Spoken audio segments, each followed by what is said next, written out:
Biking in the suburbs tends to suck. Sure, they sometimes have some nice recreational pathways, and many residential streets are fine for short trips, but most suburbs are not set up to support cycling for transportation, especially on the enormous arterials with the most destinations. But what if cycling in the suburbs sucked less? And what if, eventually, it didn't suck at all? This is Laval, a suburb of Montreal. 85% of homes were built after 1960. The roads are big, and the shopping malls have tons of parking. But it also has more bike infrastructure than you'd expect. It's willing to make big changes to the suburban street network for pedestrian accessibility. And it has plans to build a car-free neighborhood on a massive old quarry.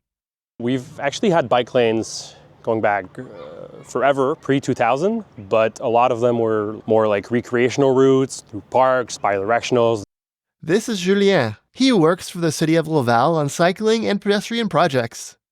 Most of our recent cycling network has really taken shape as of about 2015, 2017 with the master plan, and we've grown from there and almost doubled since then. It's that more recent progress that we're most interested in. This industrial land has been undergoing redevelopment into mid-rise density with a great cycling connection to the metro and commuter rail station just up the street. The other direction is just a painted bike lane because of water management issues, but there's also a multi-use pathway that you can take as well. Construction of the transit-oriented development is still ongoing, but there's an exhibit of what it's going to look like. This large arterial used to have 8 lanes for cars and a sidewalk uncomfortably close to traffic. They added a bike lane plus a buffer with traffic and a rush hour bus lane. This isn't a radical change. The road still moves a ton of cars using 2 lanes in each direction, or 3 off-peak, plus ample turning lanes. Looking back, they also wish they went a little wider on the bike lane. But it's a massive improvement that makes the road no longer suck so much for everybody outside of a car, which is especially important here where they're trying to develop this commercial and industrial land into more of a neighborhood. There's also a large old quarry site adjacent that they plan to develop into a new car-free district. It's about 2 kilometers away from the nearest metro station, which is not necessarily a convenient walk, but it could be an easy bike ride. Moving off the arterial roads, this sidewalk in front of a school has very recently been converted into a multi-use pathway to make it easier for kids to bike to school, which we happen to be at the right time to see. These are some polished, permanent designs, but most recent bike infrastructure in Laval is transitory, built with paint and flex posts with a plan of upgrading later when the roads are up for resurfacing or reconstruction, and they can include permanent bike path installations as part of that work. Ultimately, if you wait for perfection, you're never going to build anything. So take the space, start the change, and then evolve with time. This 6-lane road had its outer 2 lanes converted into bike lanes. Is it an amazing cycling experience? No, it's still a painted bike lane on a suburban arterial. But it's a wide painted bike lane, and that actually makes a big difference versus a more typical narrow gutter lane. And we could have spent all our money on one project, and it would have been beautiful, and it wouldn't connected to anything, so nobody could have used it. So for us, it was always about where do people need to go, and then with time, making those projects more permanent hopefully will bring more people. He kept coming back to their goal of building a minimum grid. They're not just building segments, they're trying to jumpstart a useful network. In terms of like the transitory network, the biggest one in terms of connecting everything is probably Saint-Martin. Saint-Martin is really like a big east to west. It can really go point to point of both ends of the islands, and hopefully we'll be able to make it even better in the coming years. That's an 8-lane arterial that also had 2 lanes converted into bike lanes. Again, is this a good final state for a bike lane in this environment? No, but the extra buffered space really does help. And it covers 10 kilometers east to west. They're tracing out a network and claiming the space. Anytime that you take space, even if it's transitory bike lanes, those new people coming into town will come knowing that we have infrastructure for those needs. They'll know when they're buying that they're going to use them. And next time when you do make them better, you're not taking away car space. You're helping build better infrastructure that was already there.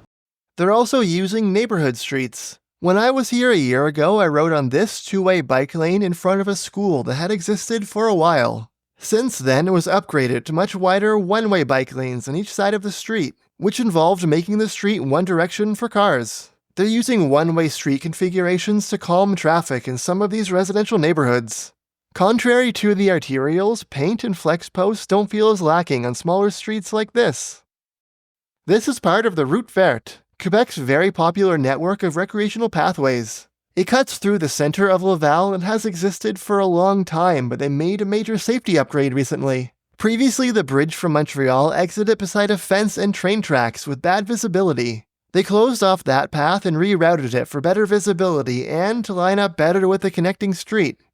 One of the biggest challenges of the suburbs is the varying and often disconnected road network.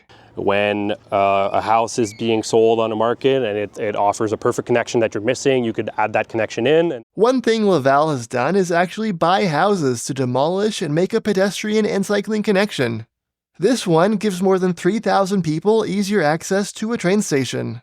The street on the way to the station also had multiple traffic filters recently installed to prioritize people on foot and bike.